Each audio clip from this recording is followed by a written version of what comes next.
Chapter 6. Developing Superpowers.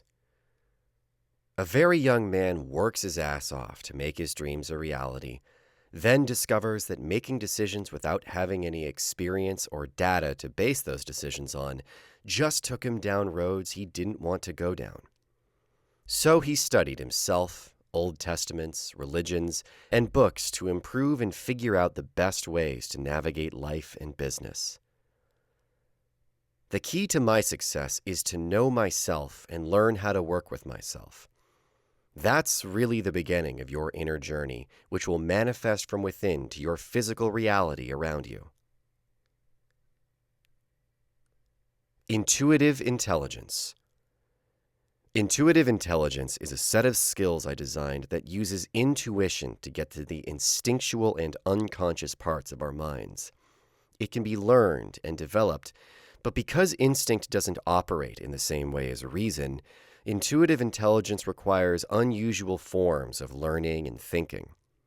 From intuitive intelligence, I have initiated a system to help to find your unique key that unlocks your personal code of supernatural abilities, transforming your knowledge into practical, life-changing tools. With practice, I found I could use my intuitive intelligence to better guide me when making practical choices. I learned to access my higher self and evolve my intuitive instincts to help me make smart decisions even in the absence of necessary data. I realized if I learned to listen, my higher self would send me intuitive information. I discovered that if I simply asked for help when confronted with choices, and did so in a state of gratitude, that my body would send me gentle input. That input manifested as physical sensations, and I've come to learn that although these sensations are not necessarily the same for everyone, we all get them when we ask. As I became more in tune with the different types of messages my body could send me, I wanted to physically feel the area of my body that reacts when the answer to a question is no. So, lying on the bed of my hotel room with a lovely white ceiling, I asked, "Is the ceiling black?" I started to feel a light pressure in my stomach. I wasn't sure what had just happened, and I got scared. But by being scared, it didn't happen again. Once I figured out there was nothing to be afraid of, I asked the same question, "Is the ceiling black?" And I got the same pressure. Wow. Right then, I knew when my higher self was saying no. I used the same technique to ask if my body could send me a yes. I said, "Please show me where my body feels a yes," before tentatively asking, "Is the ceiling white?" I didn't get the answer right away, and I felt frustrated. I had to work to control that feeling. Once I was able to settle my emotions, I asked the question again. "Is the ceiling white?" Right away, I started to feel a light cloud on the top of my head. It was my yes answer.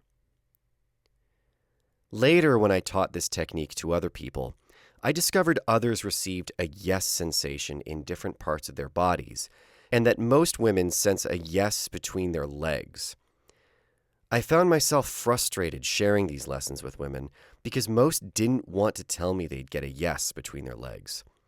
Those same women usually don't have any physical reaction that can be associated with an answer of no, so they'd have to learn how to only craft questions about things that could result in a yes or a choice. I originally used this technique in China when I couldn't read the language. I'd order food by pointing arbitrarily to something on the menu and found that I'd often get food poisoning. I needed a method to save me from the pain and hours of downtime. I learned to think to myself, "Please help me select my food," while sending light energy upwards.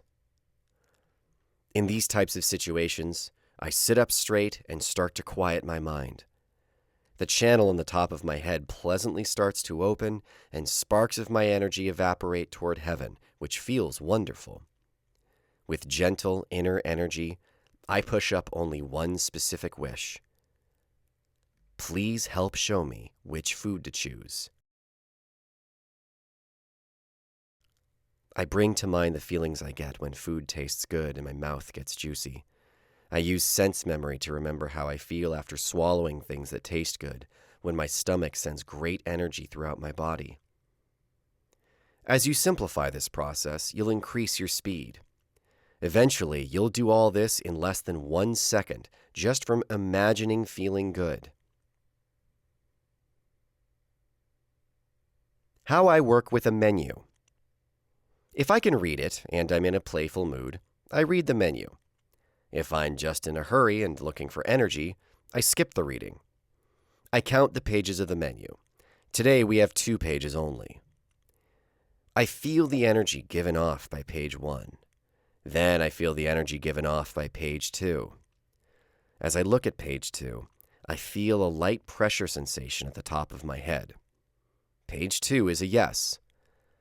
Then I realize when looking at the first half of that page that there is a pressure sensation in my stomach. The first half of the page is a no. The second half of the page gives off a light sensation at the top of my head. That's a yes. Now there are 10 items on the bottom of that page, and I assign numbers to them. I ask my higher self about each number until I find the one that sets off a glow on the top of my head. I send up gratitude to my higher self. Thank you, thank you, thank you. I eat the meal, and it works. I love the food I choose, and I feel great. By feeling grateful, I again send the results to my higher self. In this way, you confirm to your higher self that it worked, and that keeps improving your communication. In the beginning, I was afraid I was abusing the system, and I worried it may stop working. I was wrong. This skill is like a muscle. The more you use it, the better it gets. When I was in a new town in China, late at night by myself, and I couldn't read the street signs, I even used this system to ask for directions.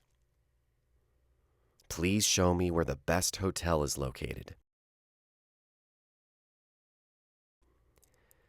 You close your eyes and slowly turn around until you feel your yes. This is the direction you were to go next. Do not get frustrated. It may first take you to a place where there's a taxi, and that taxi will take you where you need to go. All you have to do is believe it works all the time, and then it does. Your beliefs and focus determine your results.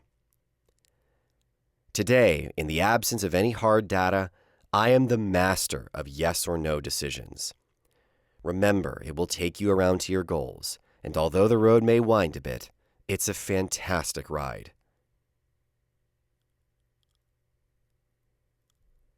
Formatting your question. When you were first learning this technique, always write your questions down while forming them. Think in precise terms of what it is you want to find with a calm, relaxed, and logical mind. Make certain that your question can only be answered by a simple yes or no. Wording is critical. When I began, I was of course asking literal black and white questions. I wanted to make sure I knew I was getting a yes, so I could associate that answer with the feeling I got. I knew the ceiling was white. That was just to calibrate my body, to recognize the language I would be speaking with my higher self. But once that language was established, if I were to keep asking silly questions like, is the sky blue? I found my higher self would get tired of me and play jokes with the answers, like my cosmic higher self was rolling their eyes at me. Remember, you're talking to a being, not a machine. How long would your patience run if a child were to ask you the same silly question over and over? Vitamins and body intelligence. Many people take vitamins. Would you ask, does my body need vitamin C? No, That's an example of a poorly worded question. Of course the body needs vitamin C. That isn't really the question. The real question is, does my body need vitamin C now? Then pay attention. What does your body tell you when you ask? Yes or no? Intuitive intelligence online or in a store. When I shop for vitamins, I go to the section of the store or of a website and ask my higher self with a clear mind and a joyous feeling in my soul, is there anything my body needs right now or in the near future? If the answer is yes, I start to shop. I divide the store's vitamin choices into sections, and I continue just like I did with the menu. A new day, a new beginning. It's morning. I make a cup of coffee. I sit up and look around and choose to enjoy the morning. I go over my dreams. I'm really grateful to have this paradise on earth just for myself. I fully appreciate this new day moment. When I finish my coffee, I enter my 15-minute meditation. I take my vitamins before or after the meditation. I look at my vitamin bottles all lined up next to each other. As my eyes move over each bottle, I feel the energy they give off. Which one is a yes? Then I ask, how many?